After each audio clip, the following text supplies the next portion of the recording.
Com a compra do terreno pelo Flamengo para a construção do seu estádio e a proximidade desse momento, cada vez mais fica evidente um ponto que é praticamente um consenso na comunidade rubro-negra, que é trazer a torcida raiz, o torcedor raiz, de volta aos estádios, já que a gente está na fase de planejamento de construção do estádio. Esse ponto precisa estar inserido nesse planejamento, porque é nesse momento que você pode criar as alternativas, as soluções, para que você tenha de volta a torcida raiz do Flamengo e que você possa ser mais inclusivo. Agora, é um desafio complicado, porque se por um lado você tem que popularizar os ingressos para você ser mais inclusivo, por outro lado você tem que continuar gerando cada vez mais receitas para você ter um time competitivo. Então, como solucionar essa equação? E é sobre isso que nós vamos falar. Mas antes de seguir com esse vídeo, peço a sua ajuda para que se inscreva no canal, é muito importante. E claro, deixe o seu like, é tão importante quanto, até mais, porque através do seu like o YouTube entende como relevante esse conteúdo e distribui para um número maior de pessoas. Comente aqui se você gostou, não gostou do que foi abordado, se você concorda ou não, gostou ou não do conteúdo, enfim, comente. O importante é interagir e compartilhe esse vídeo com o maior número possível de pessoas. Voltando ao tema do vídeo, como ser mais inclusivo no estádio, novo estádio do Flamengo, e trazer a torcida raiz, sem que ao mesmo tempo isso prejudique a geração de receitas. Porque hoje os tickets médios, os valores médios de cada ingresso, eles são mais caros, mas também são importantes para que os times de elite eles mantenham cada vez um elenco mais forte, consequentemente mais custoso. Então, como é que você consegue equacionar esses dois pontos? Ser inclusivo, popularizar os ingressos e, ao mesmo tempo, gerar mais receitas e ter cada vez um time mais competitivo. E um time mais competitivo gera custos. O interessante é que quando temos uma situação que precisa ser resolvida, um problema complexo, no mundo empresarial, normalmente você, ao invés de criar uma solução mágica, você procura olhar para o lado, ou para o teu concorrente, ou para uma outra empresa que já passou por uma situação semelhante, algum problema parecido, e que já encontrou uma solução para esse problema. E aí você reaplica e resolve o seu problema. No caso do Flamengo, talvez a solução, ou uma das soluções, porque podem existir várias, esteja do outro lado do oceano, precisamente na Alemanha, no time do Borussia Dortmund. Veja, o Borussia ele é conhecido na Europa por ser um dos poucos times que ainda mantém aquela atmosfera de torcida. Aqui a gente chama de atmosfera de Libertadores, né? Aquele calor da torcida atuante o tempo todo, apaixonado. O Borussia é um dos poucos clubes europeus que mantém essa atmosfera. Inclusive, tem ali a sua torcida que fica atrás do gol, conhecida como Muralha Amarela, muito famosa mundialmente por isso.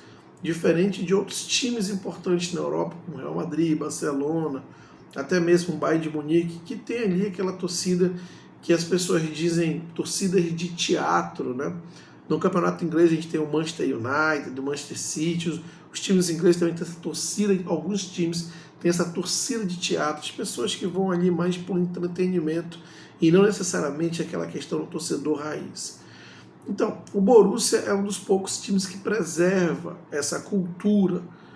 E a torcida chamada Muralha Amarela, que é essa torcida raiz do Borussia, ela paga o ingresso mais popular, ela paga 20 euros. O ingresso por pessoa nessa área do estádio custa 20 euros, sendo que um ticket médio, um valor médio de um estádio para um time importante como Real Madrid, Barcelona, que eu citei aqui, ele custa média de 100 euros, ou seja, O que o Borussia cobra para ser o torcedor ali, e essa torcida amarela ali representa um espaço de 25 a 30 mil pessoas, custa 5 vezes menos do que o ticket médio cobrado na Europa.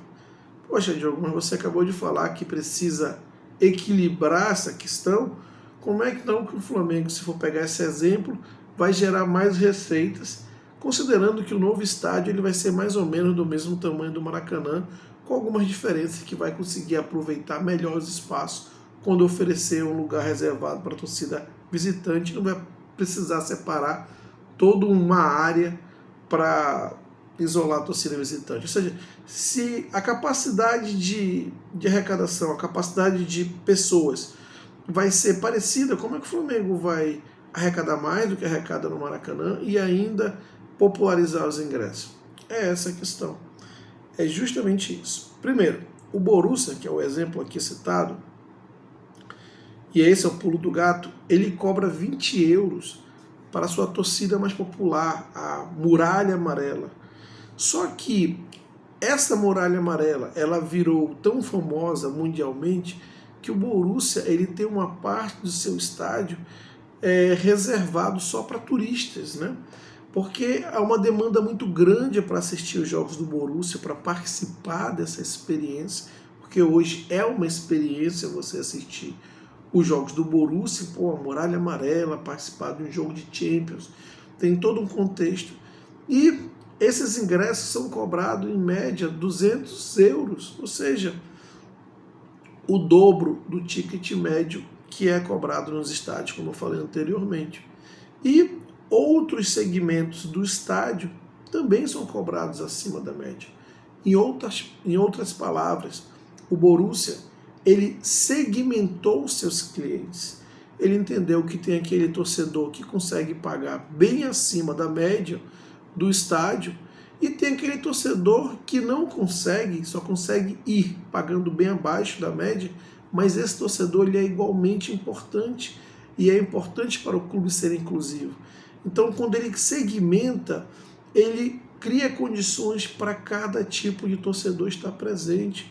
De novo, aquele torcedor que paga 200 euros, algum outro que paga 150, ou seja, um valor acima da média, ele acaba subsidiando aquele torcedor que não pode pagar. Mas ele tem a noção que aquele torcedor da Muralha Amarela que está pagando 20 euros é importante até para a própria performance do time, porque aquele torcedor ele influencia no impacto, ele influencia no resultado do jogo através do seu apoio, porque são torcedores com características diferentes. Não significa que é melhor ou pior, mas características diferentes. E aquela torcida da Muralha Amarela, que é a torcida mais raiz, ela canta o jogo inteiro, ela influencia o tempo todo. Então o Borussia ele consegue segmentar isso daí, entender na venda de camarotes, na venda de pacote para turistas que pagam 200 euros. Mas esse turista que paga 200 euros, ele não está só... esse valor não é referente só ao jogo, mas à experiência completa, né? O pré-jogo, o durante o jogo, o pós-jogo, passa no Museu do Clube, o tour pelo Museu do Clube, chegar no estádio antes do jogo começar, todo preparativo, ou seja, é totalmente segmentado, serviços diferentes são oferecidos.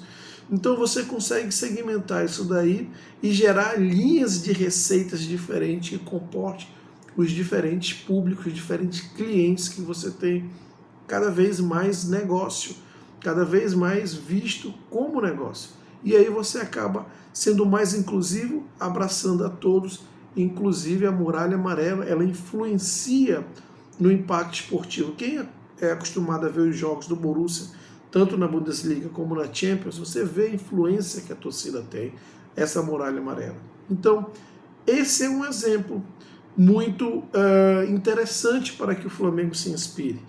E é importante que o Flamengo veja isso nesse momento, porque é nesse momento de construção, de planejamento e construção do estádio, na fase de projeto, que você pode criar as melhores alternativas para você segmentar seus clientes, como, por exemplo, você diminuir o tamanho dos camarotes para você pulverizar mais ainda as vendas de camarote. Quanto menor os camarotes, você consegue vender mais para CPFs e e vender menos para CNPJ, porque você vender mais para empresas é mais, não digo mais difícil, mas é menos frequente do que você vender para as pessoas físicas, né? Então você pode criar essas alternativas de várias maneiras de você gerar receitas baseadas em segmentação de público, né? Eu acho que um dos candidatos do Flamengo, se eu não me engano, o Landim falou a respeito, o BAP também falou a respeito, que é um outro candidato, foram os que eu vi, mas essa é uma opção viável, baseada em um exemplo, um case de sucesso que está vindo aí da Europa, né? E aí é aquilo que a gente estava conversando no início. Não precisa necessariamente você criar a solução mágica, sendo que já existe um modelo ali que já solucionou essa demanda, já solucionou essa necessidade e pode ser reaplicado aqui no Brasil. E no Flamengo, eu acredito que se aplicaria perfeitamente. O Flamengo precisa ter a sua torcida raiz de volta. A gente entende que houve uma elitização no futebol, né? A gente entende que houve essa demanda por elitização porque você precisou elevar o valor dos ingressos para você se tornar mais competitivo. Você tem visto o resultado que isso gerou no futebol brasileiro, que é o futebol mais potente do ponto de vista financeiro, mas ao mesmo tempo você pode ser mais inclusivo e você deve procurar soluções para ser mais inclusivo. E no caso do Flamengo, na construção de um novo estádio, você tem todas as ferramentas para, no planejamento, no projeto, encontrar as alternativas. E saber que isso é importante também, não só pela questão de ser inclusivo, porque o Flamengo é o clube mais popular, não é à toa, ele tem a maior torcida em todas as camadas sociais, mas isso também beneficia o clube do ponto de vista esportivo, porque a gente sabe que essa torcida mais raiz, ela também se faz mais presente e mais na hora de participar do jogo, né? Cantando o tempo todo. A gente lembra do antigo Maracanã, como isso acontecia antes da elitização dos ingressos. Então, essa torcida mais raiz, ela também é importante na performance esportiva dentro do jogo, dentro ali, participando do jogo. A gente viu recentemente aí o jogo River Plate Atlético Mineiro, toda aquela festa que a torcida do River fez antes e durante o jogo. E o Flamengo sempre foi caracterizado por isso mesmo também, por ser mais um time do povão, né? Agora, com os novos tempos, a elitização dos estádios, as coisas mudaram um pouco. Mas é nesse momento que o Flamengo tem a faca e o queijo na mão para criar as alternativas, voltar a ser inclusivo e trazer a torcida raiz de volta aos estádios. Mas eu quero saber o que você acha a respeito, então deixa aqui seus comentários, é muito importante. Não esqueça de dar o like e, claro, compartilhe esse vídeo com o maior número possível de pessoas e até a próxima.